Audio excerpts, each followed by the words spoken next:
Mi nombre es Nicolás. Nací en Alexandria en 1643. O en 1644. No lo sé. Aún recuerdo los trucos que me compró mi padre cuando yo era pequeño, para disimular mi pequeño defecto, el ser un enano.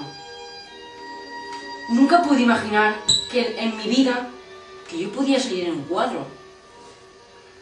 Me imagino que en el siglo XX la gente me recordará. Nunca olvidaré a mis mejores amigos, como fueron Acedo, ese pequeño gran hombre que me enseñó que en la vida no hay que ser alto para que la gente te pueda respetar. Gran recuerdo de mi perro Moisés, que aún me acuerdo cuando lo salvemos de que lo pudiesen matar porque estaba a punto de morir. Y mira por dónde, también está en el cuadro. Y sobre todo, mi amigo Velázquez. Ese misterio que si sabéis cuál es, os tenéis que leer el libro.